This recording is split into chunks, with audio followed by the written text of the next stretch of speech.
I think the year was 2016.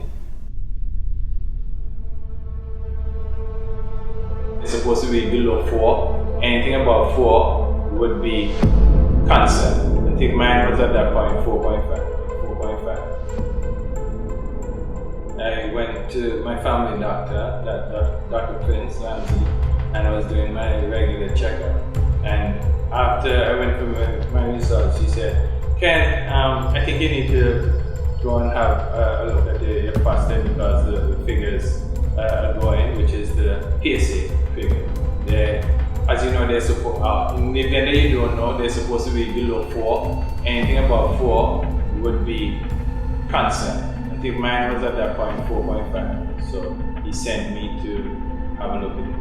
I did 2 biopsies in the period. I did one in 2017, one in 2018, and we were just monitoring it. The numbers just kept climbing. I couldn't believe that it happened to me because I think that I take good care of myself. I'm not a drinking type. I'm not out smoking until the wee hours of the morning. I'm not out until, I just think that I'm well kept. I always say that if I am supposed to die now, they could use my body and put it in a chat because my body is well preserved, well taken care of. 1997, somewhere down there, I came off of meat and I have been off of meat. Lately, I've been back on fish and that kind of stuff, trying to be vegetarian. So all that, I know that I have been trying to do the right things, and yet this came upon me. So when that happened to me, I said, no, this can't be right. I went to my team. We have a little group that I work with. It involves Sandra, Barbara, and Victor.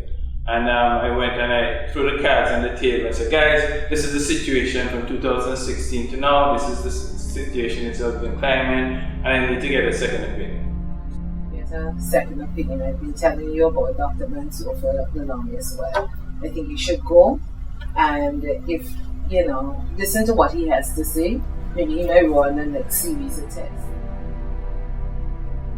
He took a different approach, I must say.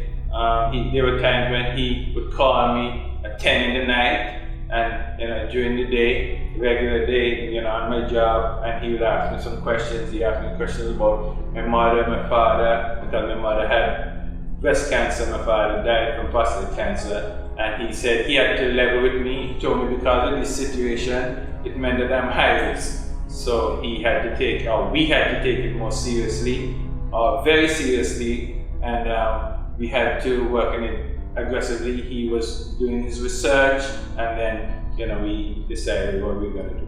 The option was on the table for us to do with Trinidad or Barbados, but my doctor, Dr. Mansour, said that these weren't the options that we were looking at. We didn't get any positive to say that I had it, but the fact that the PSA kept rising, we knew that he figured that obviously something was wrong and we needed to have the best of the best we could.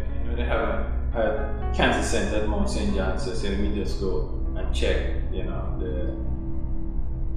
what they had to offer. What they had to offer is just like X-ray, radiotherapy kind of stuff, whereas in the US they had other options. Now in the US, the 2 main options that they had was cut-in, because what they do, they try to locate from the biopsy, the reading of the biopsy, they try to locate the area that is supposed to be having the cancer cells, and they try to cut or snip as much as possible.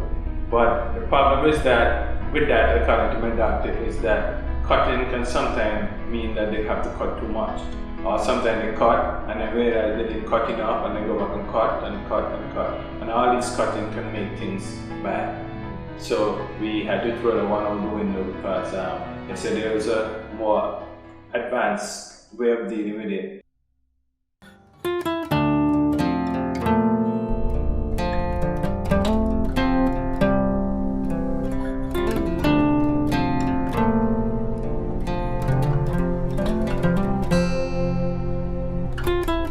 Everybody came and they gave you the advice. I started growing marijuana because they said that the marijuana trees and the tea should be good for it. I went to some two natural doctors. I have stuff home that I'm supposed to be drinking still that I didn't get to complete. Everybody giving you a little email, a little WhatsApp, and telling you, don't try that, don't eat that, don't do that. And yeah, it was chaotic. I can't say for certain by doing this procedure that it wouldn't try. It's scary, but it's like a drowning man. You give him a straw, he's gonna hold on to it. I didn't want to know that I ended up having to have this cancer for the rest of my life when somebody tells me I can take a spoonful of this, that I'm good. So obviously I'm gonna try the spoonful of that. But you must have been cautious about it at some point in time. Well, sometimes you just decided you had to throw caution to the wind because you needed to get on top of this, and even though some of them might seem kind of outrageous, you just decided that it's better for you to try it and it didn't work, and then for you to find it. If you did that 12 years ago, it would have worked, Were you sharing some of these things with your doctor? Well, eventually, I told him that I had some stuff home and support details. Just said, no, don't bother with that. I think that's where I had my cutoff point. When I went down first to get an idea as to what it entailed, what I'd have to do, Dr. Libby, as I said, sent me to the dermatologist specialist, and he was giving me the cost and that kind of stuff as to what it would cost me in order to get the service from them. And I can honestly say that when he told me the cost, I just said to myself, I'm dead. That's crazy because when am I going to get it? I think that was the lowest point that I got throughout the whole session since I found out, and up to this moment. I think that was my lowest point. They gave me a booklet, all the documentation that I would need, and a CD and that kind of stuff in it. So remember I told you that by the time I got down there that my PSA was climbing as if it was going up the stairs. So when I went, the doctor said that, but when we're dealing with this kind of stuff, we prefer to have it on the 10. And you know that your own is not nearly close to 10. So we don't have any guarantees, but we know that we have been dealing with thousands of men from all over the world, and as long as it's 10 and under, we know that we can have them keep it and maintain it below that for over 10 years. Because up to that point they were keeping records of these guys, because when you go away you have to either come back or send back your test, because you're supposed to do your test every 6 months. And up to that point they're saying that they have a good success rate, but it is supposed to be on the 10. I went home and I took that CD and I looked at it. And I saw an old man, an old white man. He had a cane and he was struggling to move from point A to point B. In fact, somebody had to help him across the floor. And the old man said, "Oh, this is crazy. You can't believe that he has prostate cancer. And this is serious, and his PSA is so high and he now has to go and deal with it." They asked, "Oh, why is your PSA?" He said 10. And I almost died. Because I'm saying, if he's looking at me like Methuselah and he thinks that he is, he should not have it at 10. My own was way over the ballpark, and I didn't know. So I watched the CD, it was a 2-hour CD, and I watched it about 3 times that night. Because I wanted to see somebody in there that would say that they had it as high as me. And I had to go to sleep without it. I had to go to sleep in the wee hours of the morning without that kind of satisfaction. And as I tell you, that was great. That was great because I just didn't know how the combination of the finances plus knowing that what you're going to do might not work because of your stats. That was awesome. That was good. So there was a more advanced way of dealing with it, and that is the method that we chose, and that is called brachytherapy. Brachytherapy involves planting something like about 12 radioactive seeds inside the prostate, and that would last for about 2 weeks. After the 2 weeks, the radioactive power inside these seeds would diminish, so they have to recharge them. So you'll have to go every day for 4 weeks. Yeah, every day for 4 weeks except on weekends. And you'll have to go to the center 15 minutes under the machine. They'll blast them with more radio waves to kind of boost them, and then you'll go home and come back again. I think after sitting down and looking at it, I think the real thing that hampered me, I think it was stress.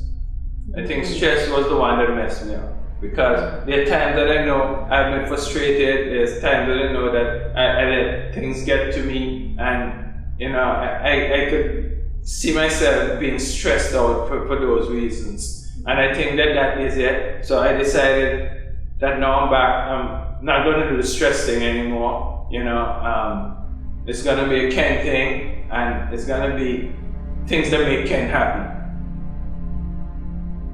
It's important that you not only do your regular screening, but you have to take matters into your own hands, in the sense that if you think that things are not working the way or you're not seeing any improvement, you need to always get a second opinion, and maybe a third opinion, be that the case. And even though it's not something that you will show up in the sense that you will see a scar in your face, or you might see your hand feeling dead or something of the sort, it's something that you need to approach seriously, because it's just a matter of time before, if you neglect it, it just pop up and then you find yourself in a situation. One thing that I must never forget, or I can never forget, is the support that I got throughout my whole ordeal, or my whole experience. There were friends, families, well-wishers, even financial supporters that assisted me. Even on the job, as you know, between work and insurance, those were the ones that played a major part in the financial arrangement so I could get through this.